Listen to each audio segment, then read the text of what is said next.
Thank you so much for joining me once again for part 2. And this is the inside of the card.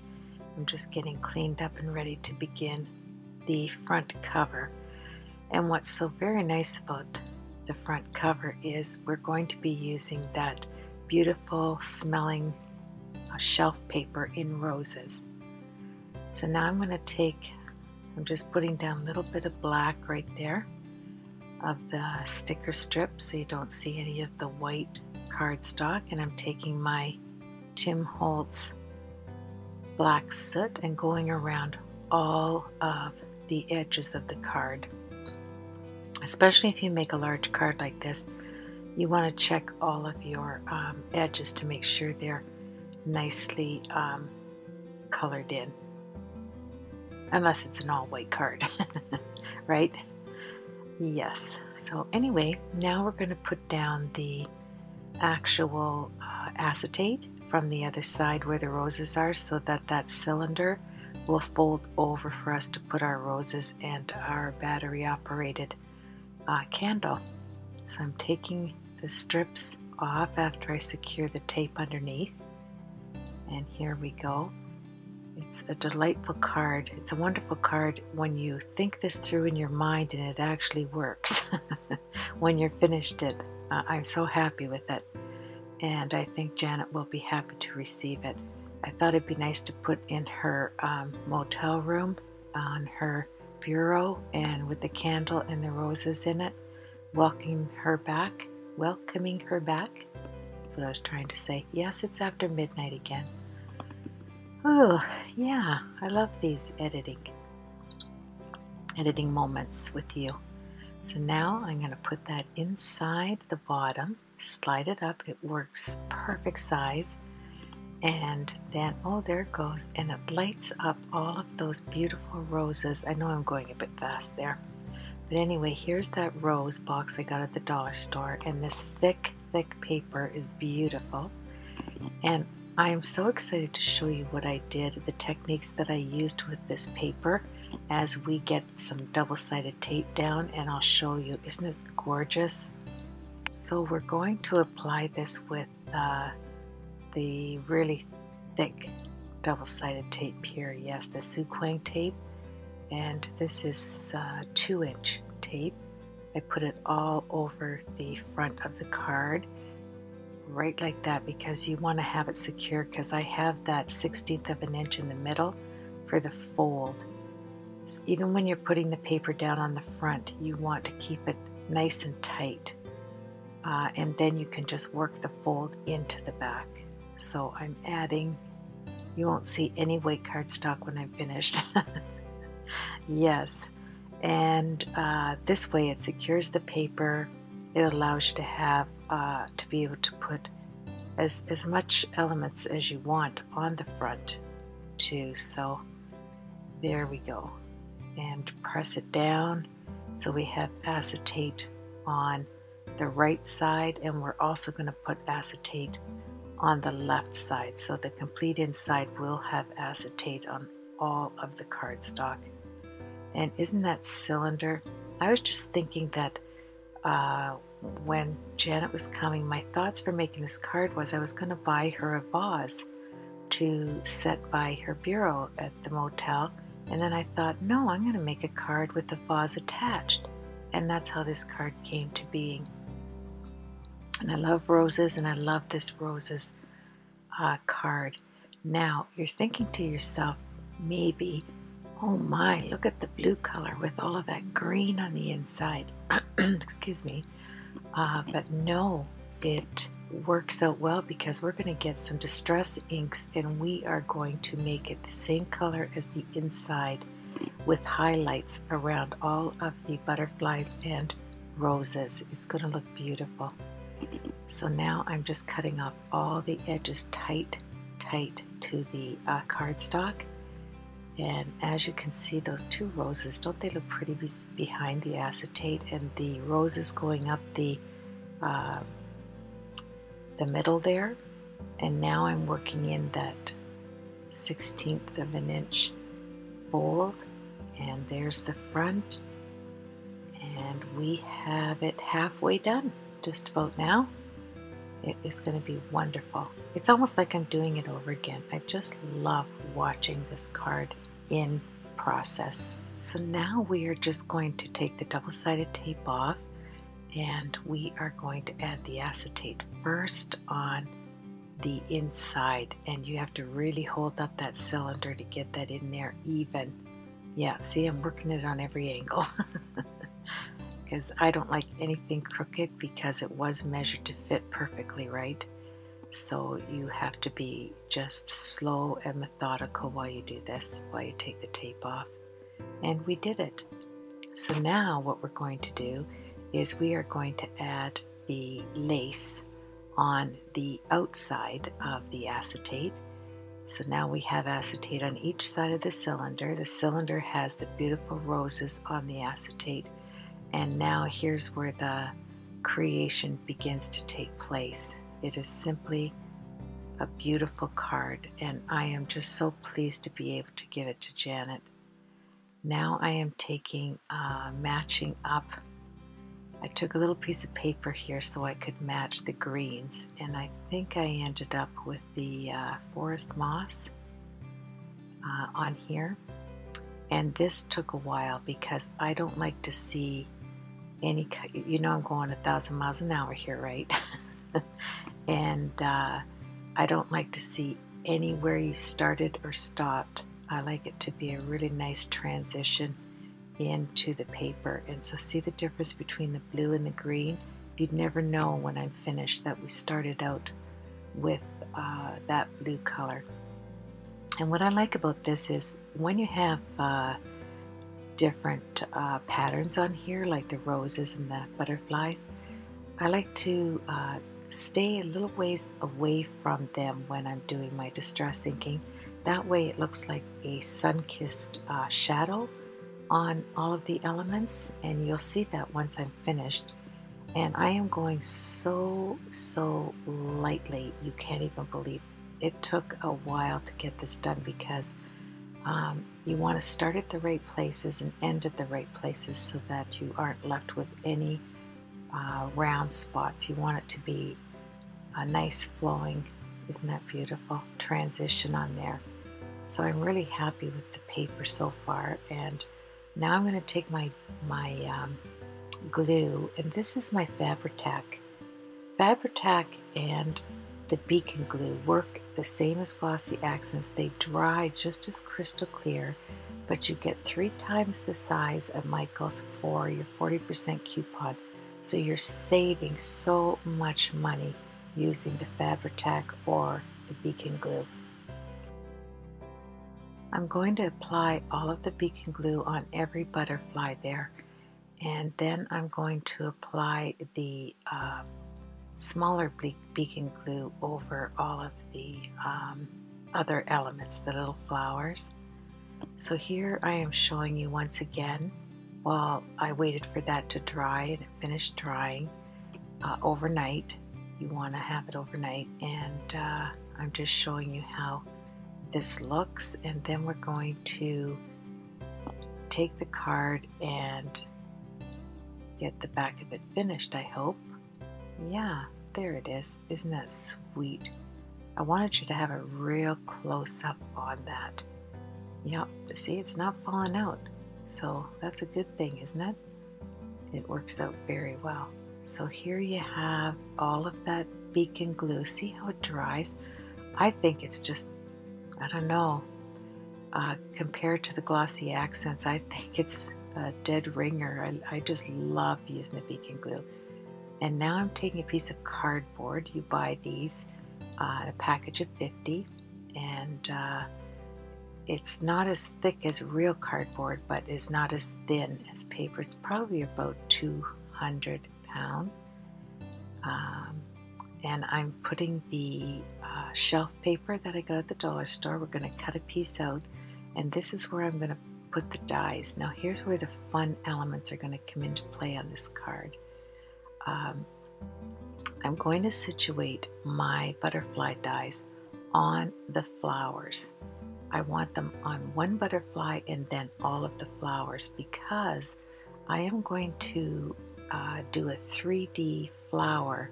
I'm going to put a butterfly design over top of one of those flowers so it looks like the butterfly is flying out from that particular flower, and it is precise.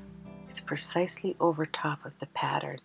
So the butterfly pattern is over top of the pattern on the card itself, and it looks like it's coming up from the card.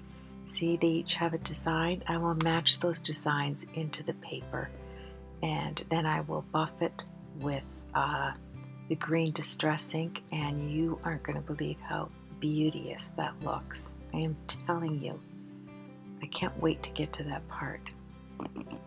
So now I am just situating, okay, what do I want to do with the butterflies? Do I want anything on the inside? And it was no. Now I need to secure this down really well. So I thought I was going to use the big one there, but I changed my mind and used the large one at the top. And here we go. I am searching for which butterfly pattern goes to which flower, and this one goes to here. And you have got to be dead on. Watch as I do this. Now it's sticky on the other side. I'm trying to get the wheat to line up. I'm trying to get the little daisies to line up perfectly so the little dots are on there. And once I do that, I stick it down and I work on the other end. And you know me, I am meticulous. I want that little daisy to be exactly where the other daisy was. I want all the lines in the wheat to be exact, just like that. Look at that. Is that not gorgeous? It looks like it's coming right out of the card.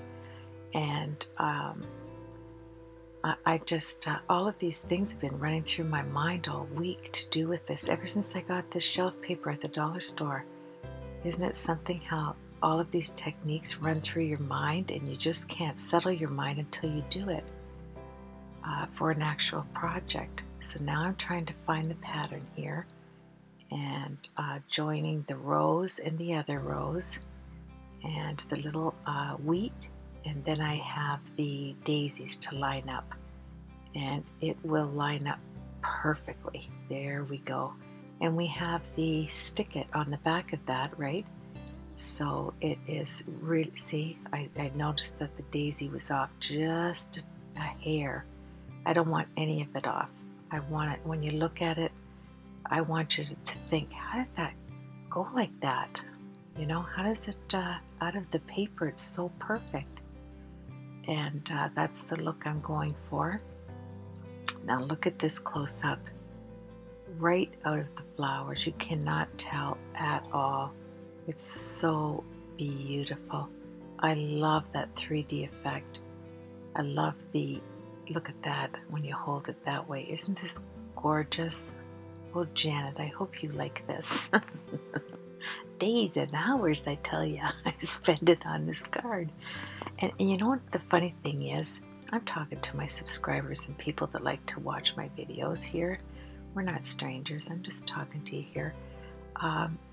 You enjoy every minute of this. It's like doing, you know, near a Picasso or something for me.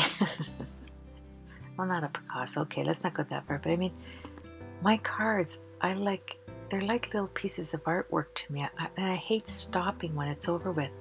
I love to think of different techniques and different ways to look at paper. And I think I did it with this card. So here's my husband's shavy thing. I like this duster because it just dusts the green distress ink over top. It does not overpower like it would if you did the sponging. And I am just trying to get underneath. I want it to have that 3D effect without it looking like I painted it. I'm just dusting it over with the with that shaver. Yeah, I'm making sure I put it all down without moving it. So here we go. Oh, I'm in love with this. I really am. And you have to love the work that you do because you put a lot of hours and love into it, right? And I'm really pleased with the way this turned out. And you know what? Oh, I've got some jute string and I'm using Tim Holtz Distress ink, and my hands get really green. I'm running it through, but you know what? I asked Janet if she would not watch this video. So on Stamp Nation, it's killing her because I have a part 1 and part 2, and she gave me her word she would not watch it because I want her to be surprised when she sees this with her basket in her room. And I want to have the room dark and have the candle lit in there with the roses and then her gift basket. So here I'm using the Distress wax, and I've already used the ink all over this butterfly, so when you put the wax on, it preserves it, and I just love that. I use it on almost all my projects. So I've used the glue gun to put the jute string behind there, and then I am going over all the edges here to make sure everything is green. And then I'm going to figure out, I took a little bit off there. I want a little piece so it looks like it has 2 antennae. See, 1, 2. The one is going to wrap around to close this card when she takes it home. And I put it down with the, there we go. Isn't it pretty? And I matched it almost perfectly with the colors. So I'm bringing it up here and I'm trying to figure out, okay, what am I going to put on the front portion of this section that I'm going to go on. So I had a little bee butterfly that I'm going to paint it green over there, and now I'm running this through the actual ink, the spray, Distress spray, and it's dark. And it had blue, purple, and green in that butterfly. And it has such texture and dimension. It's crazy. Wait till you see the color of this. I turned it over so you could see the undertone. I love, it's just like using Copic markers when you put the undertone colors and you think, oh, that's going to look terrible. But then you start layering and it looks absolutely, see the blue and the purple shine in that? Oh. So now this is, I'm just going to dab this in with my finger into the other butterfly, and I'm actually going to shadow this Heartfelt Creations paper here. I'm tapping it in the butterfly and then working it into the paper. I want it all to, I want it light where the butterfly is, and then wrapping around the wings, and then I'm going to add it to the top. I'm just going to grab the ink from the Ranger mat and work it in so it has some beautiful texture. And that wax will secure that butterfly so that it will stand the jute. Okay, so we're going to cut it off, and now I'm going to take a full butterfly, and you know you need a closure on it, right? You have to grab something to wrap the card. So I take a butterfly and I fold it in half, and now I'm using up the rest of the ink, right? You don't want to waste anything. And then I take the stick it off the back like that and poke out the little holes, anything that's left there. The stick it pretty well grabs that for you, but you want to take that out, and we are going to secure that. I love working with the Distress stains and the sprays. They're just wonderful. But they do stain your hands, but nothing that my craft soap can't take off. So I added some of my hot glue down the middle of the butterfly right there.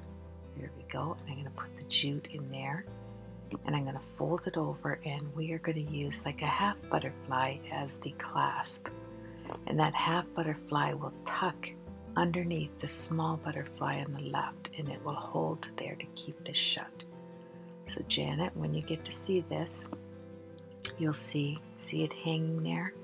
You can have it like this, or I'm going to show you another way that you can use it. There you have it. So the candle is put on the bottom, my rose was put inside, and everything worked well. I'm turning it off. And now I'm closing it and showing you all the different techniques we used in the card, wrapping it around and tucking it in. And you can really pull on this, Janet, because it is very strong. You don't have to worry about that. And now I'm wrapping it. I'm going to show you a couple of ways you can use it right there, and then tuck it in the little butterfly. Isn't that cute? I loved making this card for you, Janet. I loved making it for my subscribers. I hope you pull some inspiration out of here. That's why I do them, so that we can all learn from one another. And here's the final look. It looks like a little fake fireplace, doesn't it? Yeah, and this is exactly how I envisioned this card. I am so pleased, and I just want you to enjoy it also and make yourself try this card out. I think you'll really like it, and it's like having a little wrapped gift as well. You could get away with it just as a gift in itself. Okay, so you have yourself a blessed weekend. Thank you for always joining me, and I appreciate it. Take care, everybody.